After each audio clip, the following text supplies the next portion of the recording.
Hey guys, welcome to our midnight horror story. Leave a comment below where you are viewing from, and please enjoy the video. Appalachian Trail. My dad and I took a hike on the Appalachian Trail, and he didn't follow the rules. He put us both in mortal danger. Old Appalachian saying, "The forest is older than you, older than your God. Show respect, or be forgotten." The summer before I started college, I set my sights on hiking a portion of the Appalachian Trail. I had been planning it for years, daily hikes through the woods in my town, solo camping trips, collecting gear one piece at a time with what I could scrape together. When I told my dad, he insisted on coming with me. For protection, he said. The irony is bitter now. I had protection. I had my bundle of sage and rosemary coins, a lock of my hair, a sachet of salt, and iron nails I kept buried deep in my bag, passed down from my grandmother, who never once entered the forest without hers. I also had protection against the more mortal predators: bear spray, a knife, a taser. But no talisman in the world could prepare me for what we'd awaken. When I showed Dad my supplies, he laughed. "You mean your little bags of seasoning and trinkets? Those won't save you from a bear or a murderer." "They weren't meant to," I had muttered. Rule 1. Keep salt and iron on you. I'd learned that salt purifies and iron protects. A line of either can mean the difference between going home or being taken. The trailhead was too quiet when we arrived. Not peaceful, empty. The air felt wrong, like the forest was waiting for something. Watching, the leaves didn't rustle, the birds didn't sing. Dad didn't notice. He stomped along in brand new boots, whistling a tune off-key. His cheerful noise died instantly after leaving his lips swallowed by the woods. I stayed silent, tucked the iron nail under my shirt where it brushed my collarbone, cold against my skin. Rule 2.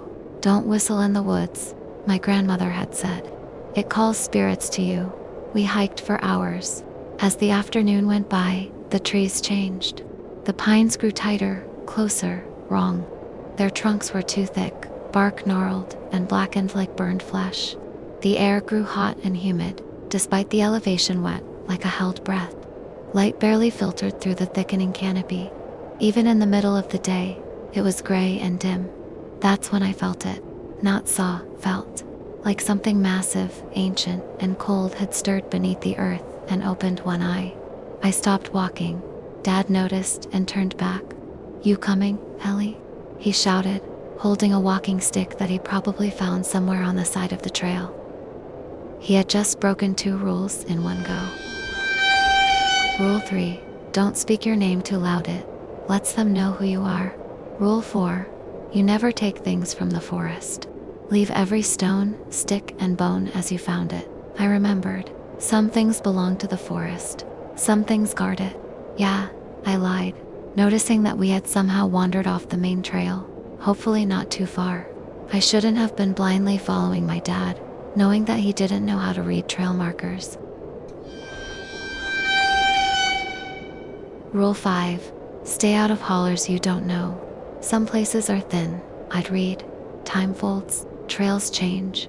You might walk forever and never leave. We kept going, trying to veer back towards the main trail. Then we saw it, right in the center of the path. A pile of blackened stones encircling a bare patch of dirt, and in its center a bundle of twigs bound tightly with hair. Human, by the look of it. Long reddish blonde strands matted together with something dark. The air stank of poor rot and blood baked into the soil. "Leave it," I said, my voice low and sharp. "It's a warning." Dad knelt down and poked at it with his walking stick. "Probably just some hiker's weird little voodoo project. Don't let it freak you out." And then he muttered superstitious nonsense. Under his breath, "Dad, stop, don't touch it." But it was too late. The stick scattered the stones. The wind shifted instantly, sharp, cold, unnatural. It cut through the trees, though not a single branch moved. Then came the whistle. Not like Dad's rambling melody. It was a piercing, slow, almost human sound that climbed and fell in a way that made my teeth hurt. It came from nowhere, everywhere. Behind us ahead, Dad stood up abruptly. "Did you hear that?" I grabbed his arm. "Don't look back. Don't speak. Walk now." We walked, but now all signs of a trail were gone. The trees closed in behind us. We passed the same tree again, and again its bark split in 3 deep, vertical slashes, too wide to be from a bear. How the fuck are we going in circles? Dad barked. We've been walking straight the whole time. A second whistle cut through the air closer this time. Run, I screamed. We ran. Branches tore at us, a fog suddenly descending and obscuring our vision. Something moved through the trees with us long-limbed, unnaturally fast. I caught glimpses, a shape with too many joints, a body that bent the wrong way, a face that shimmered and changed, wearing my face, then his, then neither. Rule 6. That's not a deer. My grandmother had sat me down, a grave expression on her face. If it walks like a deer, but the joints are wrong, if it looks at you like it knows you, if it stands on 2 legs, run, don't scream, don't look back. Looking back is an invitation to follow. We didn't stop running until night fell, and the thing was no longer behind us. Dad collapsed onto a log, panting and pale. I think we're lost, he whispered. You think? I hissed, already digging into my pack for the salt. We should set up camp, I said. No way we're finding a way out in the dark. He didn't move, just sat there, shivering. Ellie, that thing. It looked like a deer, but it wasn't. It stood like a man, and its face. My God, its face. He trailed off. You shouldn't have touched the stones. My voice was flat. Help me with the fire. Dinner was tasteless, quiet. I didn't even bother to finish my food. I poured a ring of salt around our camp and placed iron nails at each corner. It was all I could do. I woke to absolute darkness. The fire was out. The forest had gone still. Deadly quiet, like a killer sneaking up on a sleeping victim. Then, I heard it, Dad. Dad, help me. My voice, but not off pitch, like a recording played at the wrong speed. The cadence all wrong, like someone trying to speak a language they didn't understand. I froze in fear, my heart pounding out of my chest. Dad was already out of his tent, stumbling toward the sound. Ellie, where are you? He shouted. I burst from my tent and grabbed his arm. That's not me. I'm right here. He jumped and screamed in alarm and then turned to me, shaking. Then who the fuck is that? Listen, we stood in silence. Then Dad, I'm scared. Please help me. Closer and closer. The underbrush rustled just past the tree line. I turned slowly. Something stood just beyond the edge of camp. Glowing eyes. Intelligent. Patient. Watching.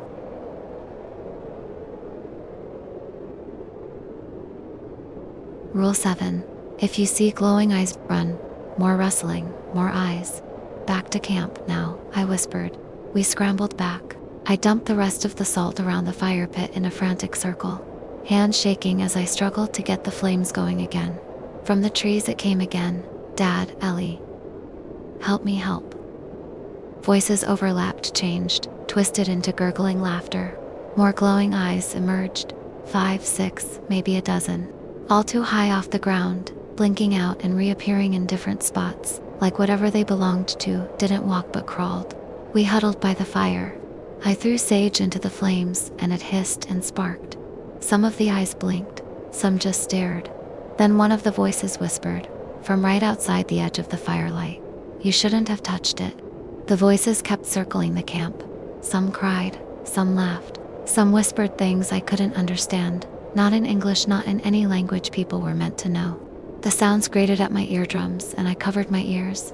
Dad sat stiff and pale beside me, eyes wide, clenching the iron nail I'd forced into his palm earlier.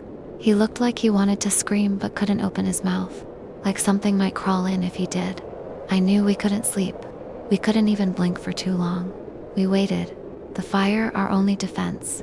My hand hovered near the salt pouch, though it was nearly empty now. Something flickered at the edge of the flames, not in the shadows inside the fire itself. A face, not a reflection, a face, watching, smiling, hungry. This isn't just a haunting, I whispered. It's a feeding ground. The forest had sealed us in. It wanted stories, memories, faces, flesh, and we had trespassed. We had touched what was sacred, broken the old laws.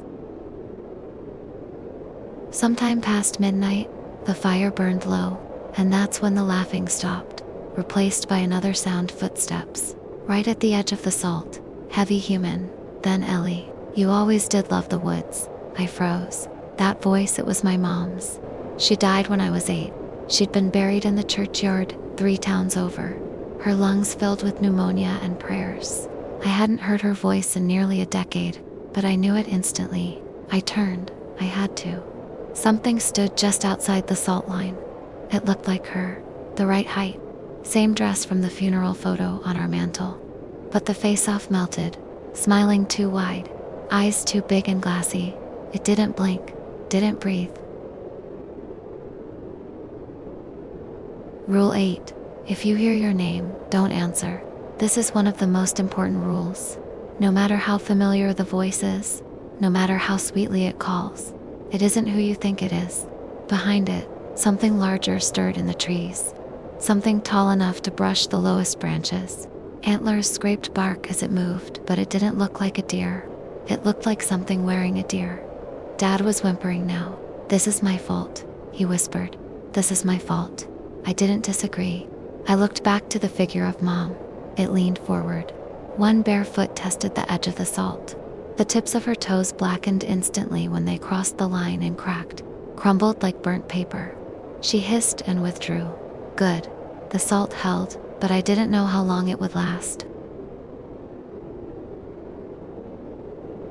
I didn't know what else to do, so I did the only thing left.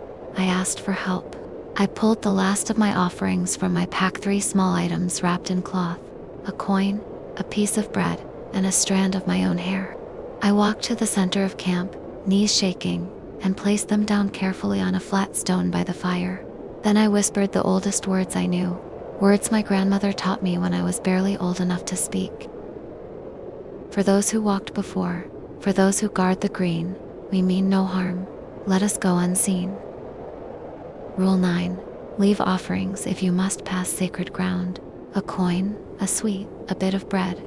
The old ones watch. Be polite, be grateful. Do not speak their names. The forest shuddered.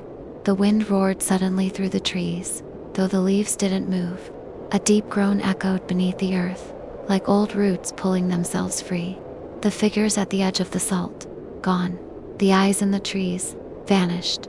Even the fire quieted. The woods fell deathly silent, not empty, but still, like something ancient had just turned its head away, deciding for now to let us go. The sun was beginning to rise. Now, I said, grabbing Dad by the wrist. We go now. Don't speak, don't look back. We didn't pack anything, we didn't need to. Anything we left behind belonged to the forest now. I followed a path that hadn't been there before. A trail of crushed ferns and moss, lit faintly by a silvery glow filtering through the canopy. A deer path, but not a real one, a gift, a chance. We walked. When the sun rose fully, we found ourselves stumbling out of the tree line, back at the gravel parking lot near the trailhead. Our car was still there, covered in leaves. We didn't speak until we were 3 towns away. Dad drove like he'd just been let out of prison, hands white-knuckled, eyes wide. Eventually he looked at me and said, "You said you had protection." "I did," I said, "and it worked." He asked nervously. I didn't answer because I wasn't sure it had. Because sometimes the forest lets you leave and sometimes it just follows you home. If you have made it this far, please subscribe and thank you for listening, and have a good night. Stay safe out there, and remember, someone is always watching.